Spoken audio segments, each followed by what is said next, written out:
बाढ़ क्षेत्रों का दौरा किया है, राहत कैंपों का दौरा किया है, अभी बैठक भी लेंगे। और बाढ़ तो निश्चित तौर से 2013 में जो आई थी, उसका रिकॉर्ड लगभग तोड़ने की ओर दिखाई दे रही है। बहुत मोहल्लों में भी पानी पहुंचा है, बहुत सारे किसानों के खेत भी डूबे हैं और बड़ी संख्या में राहत कैंपों में लोग आकर के रह रहे हैं।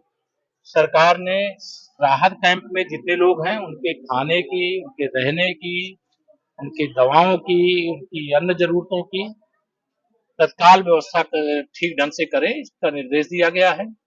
और जो बाढ़ पीड़ित हैं, उनको आश्वस्त करना चाहते हैं कि सरकार उनके साथ खड़ी है और उनकी हर समस्या को सरकार देख रही है और जिनका कोई नुकसान होगा बाढ़ खत्म होने के बाद उसका भी आकलन किया जाएगा और उसकी क्षतिपूर्ति भी जो हो सकती वो किया जाएगा।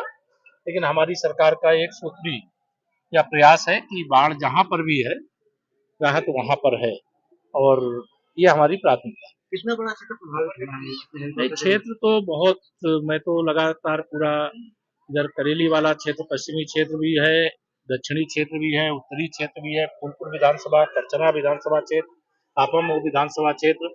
अभी प्रयागराज के दृष्टिकोण से मैं कहूँ तो यह सारा इलाका बहुत प्रभावित है। कई क्षेत्र तो टापू की जैसी स्थिति में आ गए और सभी जगह लगभग राहत पहुंचाने के लिए नावों का भी प्रबंध है, राहत सामग्री का भी प्रबंध है और सभी जरूरी कदम उठाने के लिए। देखिए, श्री अखिलेश यादव जी मतलब कहीं एक नादान बच्चे की तरह लगते हैं जब वो ट्वीट करते हैं। 2012 से 2017 उनकी सरकार थी। केवल प्रयागराज की दुर्दशा की उनको पिक्चर दिखा देंगे ना तो इसी गंगा जी में सरमत से डूब जाएंगे। उनको ये नहीं संकोच लगता है कि प्राकृतिक आपदा ये कोई सरकार की बस की बात नहीं होती है, लेकिन सरकार राहत के लिए मतलब पीड़ित लोगों के साथ कड़ी कंधे से कंधा मिलाकर के भारतीय जनता पार्टी का हर कार्यकर्ता सेवा में लगा हुआ, लेकिन समाजवादी पार्टी चूंकि गुंडों, अपराधियों, माफियाओं, दंगाइयों की भ्रष्टाचारियों की पार्टी है।